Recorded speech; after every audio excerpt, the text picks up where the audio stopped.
Salam kasih bagi teman semua. Jadi kali ini kita akan belajar mengenai batu empedu. Jadi batu empedu atau yang dalam bahasa medis biasa kita kenal dengan nama cholelithiasis. Chole ini artinya empedu, lit ini artinya adalah batu. Jadi inilah adalah batu empedu. Ini adalah batunya yang warna kekuningan. Kemudian ini dia terletak di dalam empedu. Kenapa batunya ini bisa ada? Karena juga dari komponen-komponen dalam empedu ini. Jadi di sini kita akan bahas kenapa bisa terbentuk batu, bagaimana cara membedakan penyakit ini dengan penyakit lainnya yang terkait sistem biliar, dan bagaimana penata laksanaannya. Oke, jadi ketika kita makan makanan yang berlemak, akan masuk ke lambung. Dari lambung dia akan menuju ke duodenum.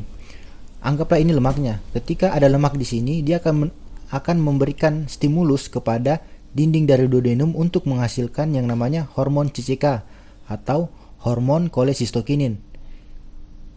Hormon ini akan merangsang kantung empedu atau gallbladder untuk berkontraksi sehingga dia mengeluarkan empedu menuju ke duodenum.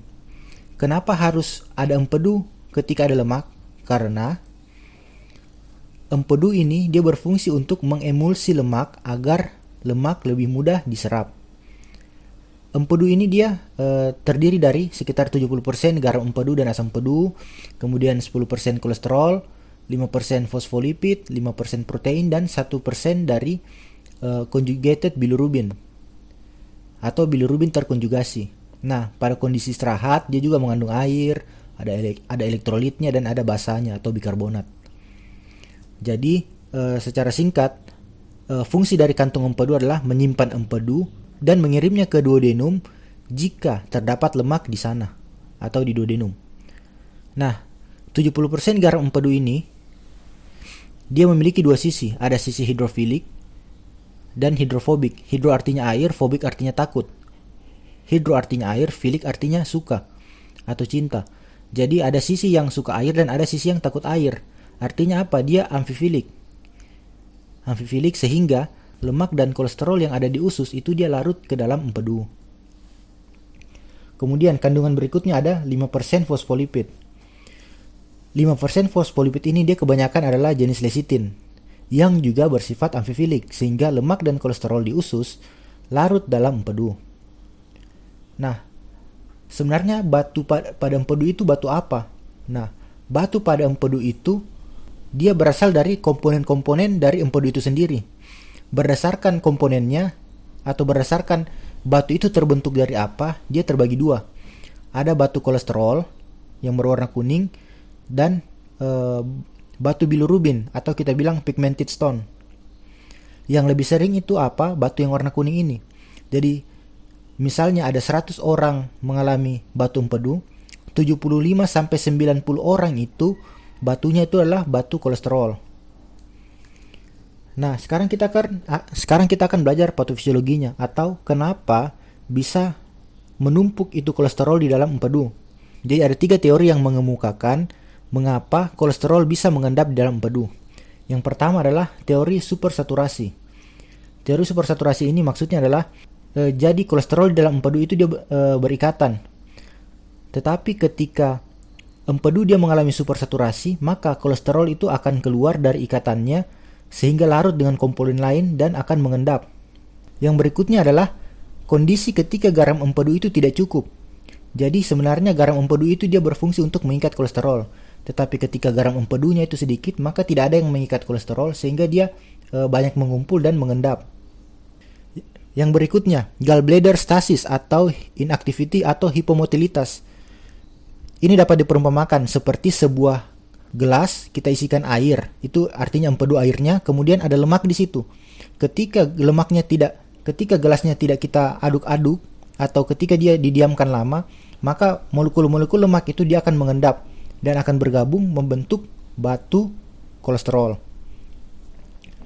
Nah, batu kolesterol itu umumnya dia bersifat radiolucens, artinya dia tampakannya hitam atau tidak nampak pada gambaran X-ray.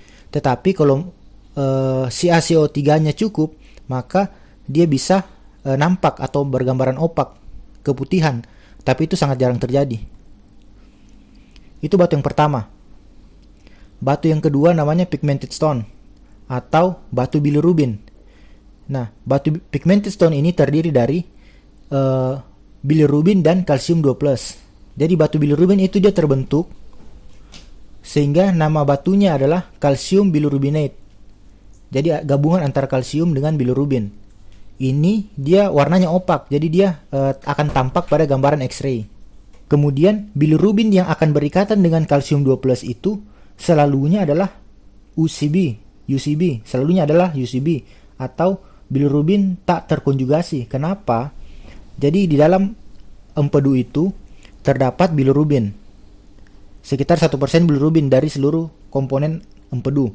Nah, dari bilirubin itu 98-90% adalah conjugated bilirubin atau bilirubin terkonjugasi, dan hanya sekitar 1-2% yang UCB atau unconjugated bilirubin atau bilirubin tak terkonjugasi. Tetapi kenapa dia lebih sering menyebabkan batu? Karena UCB ini dia memiliki afinitas yang lebih tinggi terhadap kalsium 2+ dibandingkan dengan CB. Jadi dia akan lebih memungkinkan untuk berikatan dengan kalsium 2+.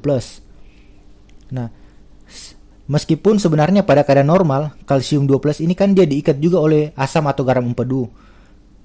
Tetapi ketika garam empedu kurang, maka nanti UCB akan dapat mengikat Ca dan terbentuklah batu bilirubin.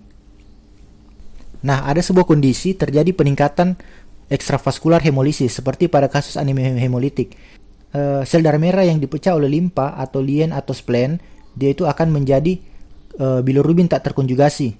Kemudian akan diubah menjadi bilirubin terkonjugasi. Tetapi tetap ketika terjadi keadaan itu, maka UCB maupun CB itu dia akan meningkat, sehingga kalau terjadi peningkatan UCB, dia akan menarik kalsium 2+, meskipun dia sudah berikatan dengan empedu, tapi karena dia memiliki afinitas yang lebih tinggi dan jumlahnya banyak, dia akan menarik kalsium 2+, sehingga akan terbentuk batu bilirubin. Batu bilirubin ini biasanya dia black pigmented stone atau dia berwarna abu-abu sampai kehitaman. Jadi itu adalah dua batu berdasarkan komponen penyusunnya.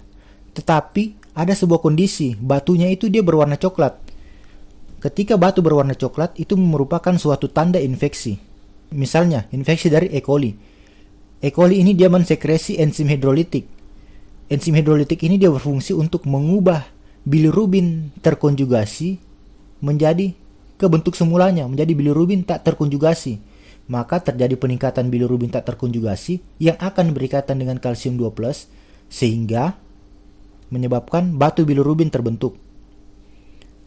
Kemudian, selain itu ada lagi infeksi dari cacing, seperti infeksi dari Ascaris lumbricoides dan Clonorchis sinensis. Itu paling sering terjadi pada daerah Cina, Korea, dan Vietnam. Itu juga dia menyebabkan batu brownstones. Kemudian ada faktor risiko yang umum terjadi orang kenapa bisa mengalami batu empedu. Yang pertama, kalau berdasarkan studi epidemiologi yang terakhir-terakhir ini, wanita lebih sering mengalami batu empedu dibandingkan pria. Wanita itu dia mengalami sekitar 9%, sedangkan laki-laki 6%. Mengapa?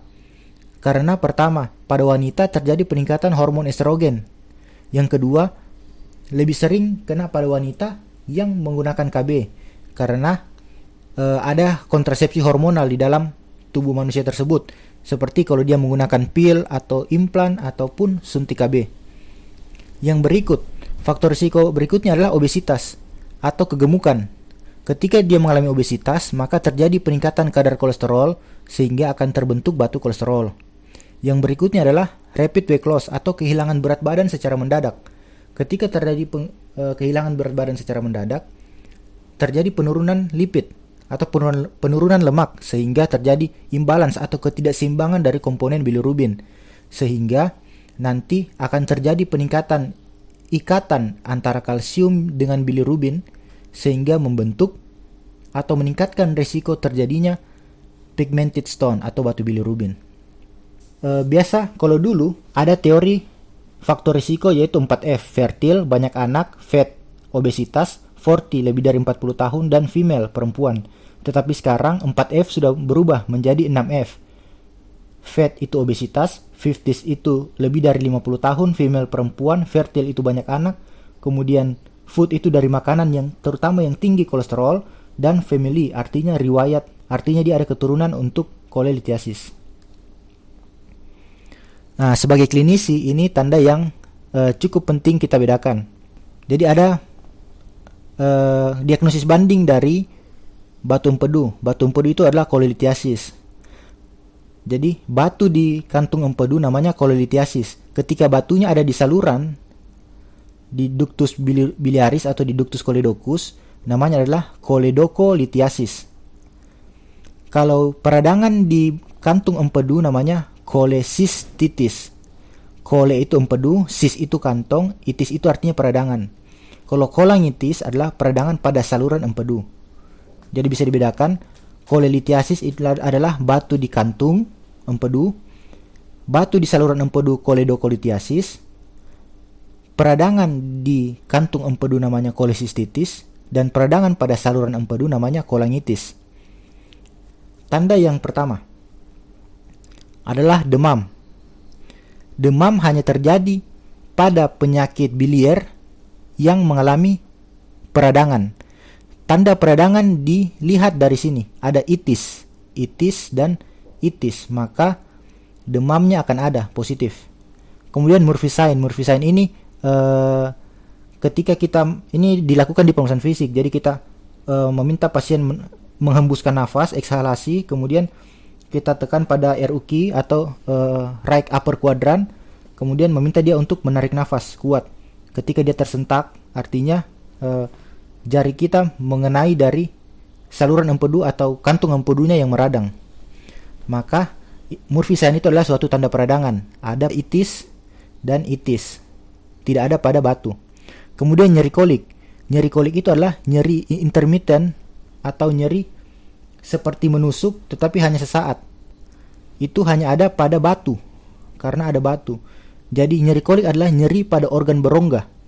Nyerinya ini timbul akibat kontraksi dari ini. Jadi misalnya saat kita makan lemak, maka hormon kolesistokinin akan menstimulus kantung empedu untuk berkontraksi. Maka ketika kita makan lemak, baru nyeri kolik ini akan terasa. Dia terdapat pada batu. Yang berikut, ikterus.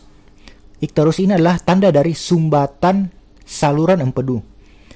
Kalau dia penyakit pada saluran empedu, ini kan adalah choledocholithiasis, batu pada saluran empedu. Kemudian cholangitis, maka dia akan terdapat ikterus. Ikterus itu atau kekuningan atau jaundice. Dia biasanya kita periksa dengan sklera dari matanya itu kekuningan atau ikterik. Jadi penyakit yang bisa menyebabkan ikterik adalah penyakit pada saluran empedu, bukan pada kantung empedu. Nah, pada penyakit choledocholithiasis juga bisa ditambah satu dengan feses seperti dempul. Jadi karena tidak ada bilirubin yang bercampur dengan makanannya, maka fesesnya itu tidak berwarna kekuningan, dia seperti dempul, agak putih-putih pucat. Jadi dari semua gejala ini yang banyak dialami adalah cholangitis. Namanya trias Charcot. Ada demam, Murphy sign positif, dan ikterus. Kemudian juga pasien dengan batu empedu itu tidak selalu dia mengalami gejala. Jadi bisa ada yang mengalami gejala dan ada juga yang tidak mengalami gejala atau asimptomatik. Meskipun sebagian besar dari pasien yang asimptomatik atau tidak memiliki gejala, 15 tahun berikut dia akan memiliki gejala. Nah, apa pemeriksaan penunjang yang dapat kita lakukan? Untuk laboratorium awal, kita bisa periksa CBC, CMP, PT, APTT, lipase, amilase, alkalin fosfatase, cek bilirubin total, dan analisis urin. Kemudian, yang paling sering kita lakukan adalah USG. Jadi USG ini masih tetap menjadi lini pertama dan modalitas penceritaan terbaik untuk mendiagnosis batu empedu. Kalau studi systematic review yang terakhir-terakhir ini, dia memperkirakan bahwa sensitivitas dari USG itu sekitar 84% dan spesifisitas itu sekitar 99%. Artinya dia lebih baik daripada modalitas yang lain. Bisa kita pakai CT scan juga, dan yang paling pasti untuk mendiagnosis batu empedu adalah ERCP, Endoscopic Retrograde Cholangiopancreatography. Jadi dia memasukkan alat untuk melihat langsung di dalam. Nah, bagaimana penata laksanaan dari batu empedu? Jadi batu empedu penata laksanaannya itu dibagi dua, yaitu asimptomatik dan simptomatik. Nah, kalau ada batunya dan bergejala, baiknya pasien itu dioperasi. Teknik operasi yang dilakukan ada open cholecystectomy, jadi dilakukan pembedahan, dibuka, biasanya di rumah sakit tipe C atau di rumah sakit yang belum terlalu masih di pedesaan. Kemudian yang teknik yang sudah lebih sering dipakai sekarang adalah laparoscopy cholecystectomy. Jadi dia memakai suatu alat yang ada kamera untuk mengoperasi di bagian dalam.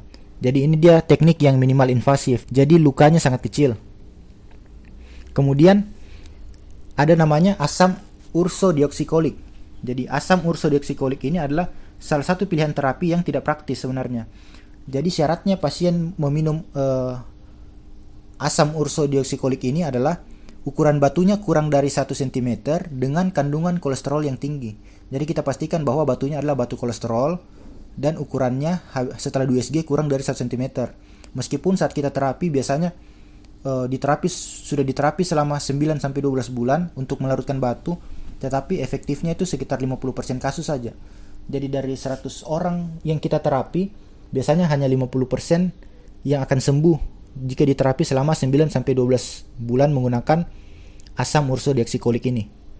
Kemudian terapi lain juga ini seperti yang digunakan untuk menghancurkan batu ginjal, itu namanya SWL atau extracorporeal shockwave lithotripsy. Jadi dia menggunakan gelombang kejut untuk menghancurkan batu. Jadi batunya tidak keluar, hanya dihancurkan begini, sehingga gejalanya lebih minimal. Oke, sekian saja. Jika ada yang ingin ditanyakan, boleh ketik di kolom komentar. Terima kasih.